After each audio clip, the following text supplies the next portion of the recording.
Beberapa tahun lalu saya mendapatkan kehormatan menghadiri sebuah seminar lintas agama di kota Geneva, Switzerland. Pada hari yang kedua, mantan Rektor Institut Teknologi Switzerland memberikan sepintas perjalanan kehidupan orang-orang di Swiss. Dikatakan bahwa negara Swiss adalah negara termiskin pada saat itu.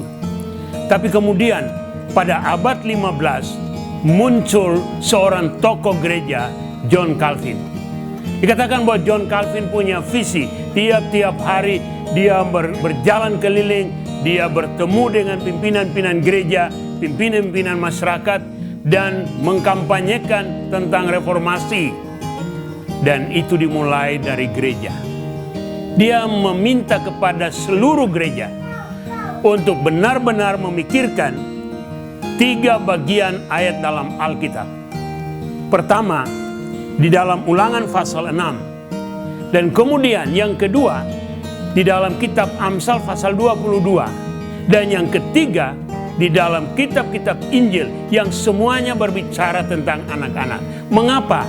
Karena untuk memperbaharui suatu bangsa itu harus dimulai dari anak-anak.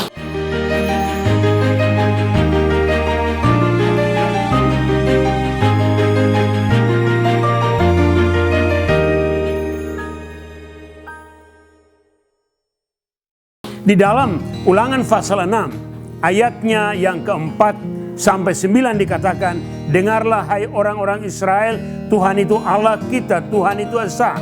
Kasihilah Tuhan Allahmu dengan segenap hatimu dan dengan segenap jiwamu dan dengan segenap kekuatanmu.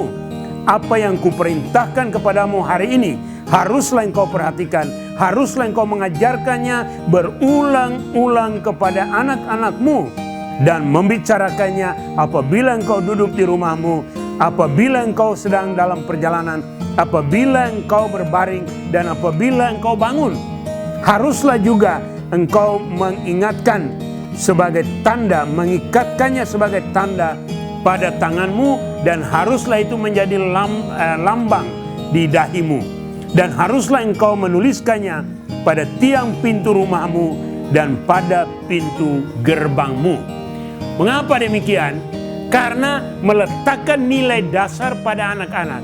Mengasihi Tuhan dengan segenap hati, mengasihi sesama, itu akan membentuk karakter anak-anak dan mereka adalah pewaris dan penentu masa depan. Selanjutnya dikatakan, Dr. John Calvin kemudian menekankan Amsal 22 ayat yang ke-6, didiklah seorang muda pada jalan yang patut baginya. Karena ketika dia menjadi dewasa, dia tidak akan menyimpang daripadanya. Di samping itu, dia mengutip kitab-kitab Injil yang menekankan ketika orang membawa anak-anak kepada Yesus dan murid-muridnya melarang. Yesus mengingatkan, jangan larang anak-anak itu datang kepadaku. Mengapa? Sekali lagi, hal ini sangat penting dalam rangka suatu transformasi bangsa.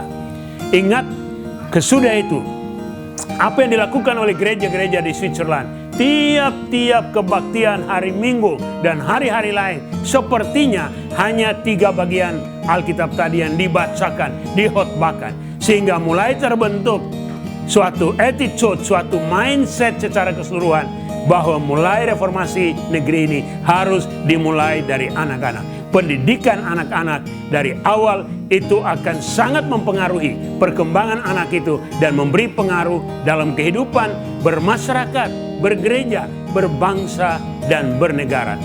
Dalam suatu pertemuan di antara dengan tokoh-tokoh lintas agama di istana kepresidenan kita bersama dengan Presiden Jokowi, salah satu poin yang sangat ditekankan saat itu ialah membenahi dunia pendidikan.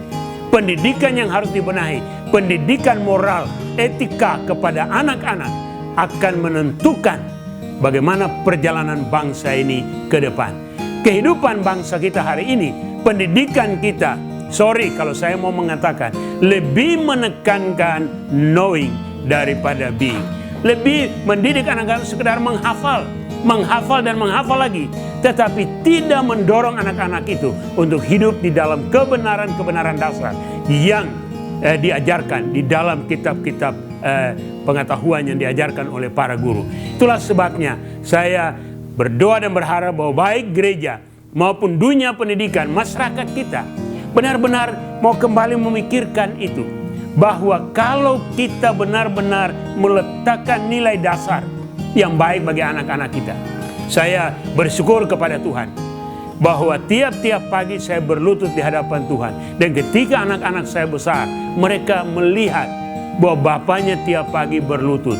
Suatu hari saya begitu terharu ketika saya membuka kamar anak saya pagi hari karena lampunya sudah nyala. Saya melihat dia sedang berlutut di samping tempat tidur dengan Alkitab terbuka. Ini merupakan suatu kebanggaan yang luar biasa, dan saya bangga melihat anak-anak saya bertumbuh di dalam kasih, bertumbuh di dalam takut akan Tuhan, bertumbuh di dalam suasana yang indah karena punya keyakinan mengasihi Tuhan dan mengasihi sesama manusia.